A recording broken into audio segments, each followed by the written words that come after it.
आज Poonam love marriage करके अपने पापा के पास आई और अपने पापा से कहने लगी, पापा मैंने अपने पसंद के लड़के से शादी कर ली है। उसके पापा बहुत गुस्से में थे, पर वह बहुत सुलझे हुए शख्स थे। उन्होंने बस अपनी बेटी से इतना ही कहा, मेरे घर से निकल जाओ। बेटी ने कहा, अभी मेरे पति के पास कोई काम नहीं है, हमें रहने दीजिए, हम बाद में चले जाएंगे। पर उसके पापा ने एक नहीं सुनी और उसे घर से बाहर कर दिया। कुछ साल बीत गए। अब पूनम के पापा नहीं रहे और दुर्भाग्यवश जिस लड़के से पूनम ने शादी की थी वह भी उसे धोखा देकर भाग गया। पूनम की एक लड़की और एक लड़का था। पूनम खुद का एक रेस्टोरेंट चला रही थी जिससे उसका जीवन यापन हो रहा था। पूनम को जब यह खबर हुई कि उसके पापा नहीं रहे तो उसने मन में सोचा, अच्छा हुआ मुझे घर से निकाल दिया था, दर दर की ठोकरें खाने के लिए छोड़ दिया था। मेरे पति के छोड़ जाने के बाद भी मुझे घर नहीं बुलाया। मैं तो नहीं जाऊंगी उनकी अंतिम यात्रा में। पर उसके ताऊजी ने कहा कि पूनम हो आओ, जाने वाला शख्स तो चला गया, अब उनसे दुश्मनी कैसी। पूनम ने पहले हाँ ना किया, फिर सोचा चलो हो आती हूँ, देखूं तो जिन्होंने मुझे ठुकराया वह मरने के बाद कैसे सुकून पाते हैं।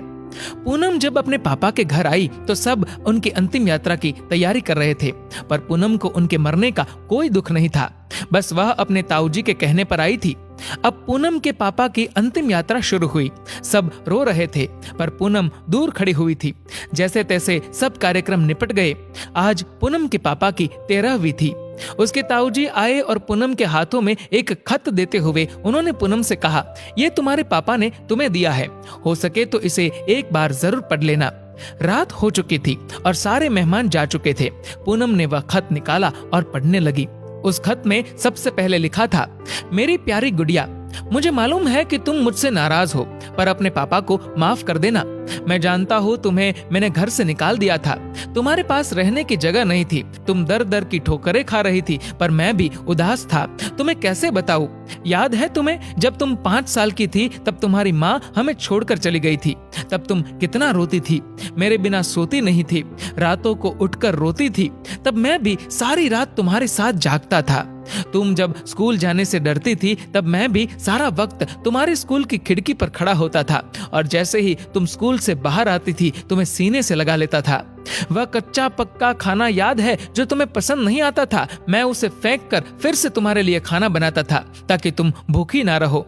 याद है तुम्हें जब तुम्हें बुखार आता था तो मैं सारा दिन तुम्हारे पास बैठा रहता था, मन ही मन रोता था पर तुम्हें हंसाता था ताकि तुम ना रो, वरना मैं रो पड़ता था। वो तुम्हारी पहली बार हाई स्कूल की परीक्षा तुम रात भर पढ़ती थी और मैं सारी रात तुम्हें चाय बनाकर देता था। याद है तुम्हें तुम्हारी पहली जीन्स और छोटे कपड़े, वह गाड़ी, सारी कॉलोनी एक तरफ थी कि ये सब नहीं चलेगा, लड़की छोटे कपड़े नहीं पहनेगी, पर मैं तुम्हारे साथ खड़ा था, किसी को तुम्हारी खुशी में बाधा बनने नहीं दिया। तुम्हारा वह रातों को देर से घर आना, डिस्को जाना, लड़कों के साथ घूमना, इन सब बातों को कभी मैंने गौर नहीं किया क्योंकि तुम जिस उम्र में थी उस उम्र में ये सब थोड़ा बहुत होता है। पर एक दिन तुम ऐसे लड़के से शादी कर घर आई, वह भी उस लड़के से जिसके बारे में तुम्हें कुछ भी पता नहीं था। तुम्हारा पापा हूँ, मैंने उस लड़के के बारे में सब पता किया। उसने न जाने वासना और पैसों के लिए कितनी लड़कियों को धोखा दिया था, पर तुम तो उस वक्त प्रेम में अंधी थी। तुमने मुझसे नहीं पूछा और सीधी शादी करके आ गई।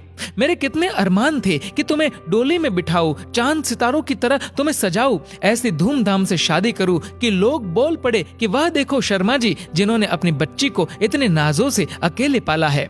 पर तुमने मेरे सारे ख्वाब तोड़ दिए। खैर, इन सब बातों का अब कोई मतलब नहीं है।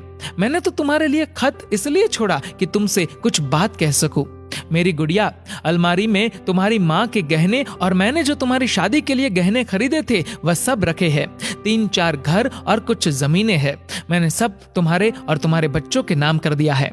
कुछ पैसे बैंक में है जो तुम बैंक जाकर उसे निकाल लेना। और आखिर में बस इतना ही कहूंगा, मेरी गुड़िया, काश तुमने मुझे समझा होता। मैं तुम्हारा दुश्मन नहीं था, तुम्हारा पापा था, वह पापा जिसने तुम्हारी माँ के मरने के बाद भी दूसरी शादी नहीं की। लोगों के ताने सुने, गालियां सुनी, न जाने कितने रिश्ते ठुकराए, पर तुम्हें दूसरी माँ से कष्ट ना हो इसलिए खुद की ख्वाहिशें मार दी। अंत में बस इतना ही कहूंगा, मेरी गुड़िया, जिस दिन तुम शादी के जोड़े में घर आई थी ना, तुम्हारा बाप पहली बार टूटा था। तुम्हारी माँ के मरने के वक्त भी उतना नहीं रोया जितना उस वक्त और उस दिन से हर दिन रोया। इसलिए नहीं कि समाज, जात, परिवार, रिश्तेदार क्या कहेंगे, बल्कि इसलिए कि जो मेरी नन्ही सी गुड़िया सुसु तक करने के लिए सारी रात मुझे उठाती थी, पर शादी का फैसला लेते वक्त मुझे एक बार बताना भी जरूरी नहीं समझा। गुड़िया, अब तो तुम भी माँ हो। औलाद का दर्द, खुशी क्या होती है, वो जब दिल तोड़ते हैं तो कैसा लगता है, तुम अब महसूस कर सकती हो। लेकिन मैं ईश्वर से प्रार्थना करूंगा कि तुम्हें कभी भी ये दर्द ना देखना पड़े। एक खराब पिता ही समझकर मुझे माफ कर देना मेरी गुड़िया। तुम्हारे पापा अच्छे नहीं थे जो तुमने उसे इतना बड़ा दर्द दिया।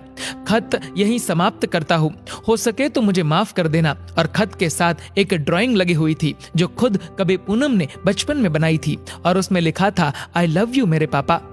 इतने में उसके ताऊजी आ गए। पूनम ने उन्हें रोते रोते सब बताया, पर एक बात उसके ताऊजी ने बताई। उसके ताऊजी ने कहा, पूनम, वो जो तुम्हें रेस्टोरेंट खोलने और घर खरीदने के पैसे मैंने दिए थे, वह मेरे नहीं थे, बल्कि तुम्हारे पिताजी ने मुझसे तुम्हें दिलवाए थे। क्योंकि औलाद चाहे कितनी भी बुरी क्यों ना हो, माँ बाप कभी बुरे नहीं होते। औलाद चाहे माँ बाप को छोड़ दे, माँ बाप मरने के बाद भी बच्चों को दुआ देते हैं। दोस्तों, पूनम के पापा को सुकून मिलेगा या नहीं मुझे नहीं पता, पर उस खत को पढ़ने के बाद शायद सारी जिंदगी पूनम को सुकून नहीं मिलेगा। आखिर में बस इतना ही कहूंगा कि लव मैरिज करना कोई गलत बात नहीं है, पर यदि इसमें आप अपने माताजी, पिताजी को शामिल कर ले तो अच्छा रहेगा। क्योंकि पत्थर से पानी निकल जाता है, वह तो माँ बाप है ना, कब तक नहीं मानेंगे। हर पिता की एक इच्छा होती है अपनी बेटी को अपने हाथों से डोली में विदा करने की। हो सके तो उसे एक सपना मत रहने दीजिए और सदैव अपने माता पिता का आदर करे। दोस्तों, इस वीडियो को लेकर आपकी क्या राय है, नीचे कमेंट करके जरूर बताएगा। और अगर आपको ये वीडियो अच्छा लगा हो तो इस वीडियो को लाइक करेगा, शेयर करेगा ज्यादा से ज्यादा लोगों तक। और ऐसे ही और भी इंस्पिरेशनल वीडियोस के लिए सब्सक्राइब करें हमारे यूट्यूब चैनल को और फेसबुक पर फॉलो करें हमारे पेज को। धन्यवाद।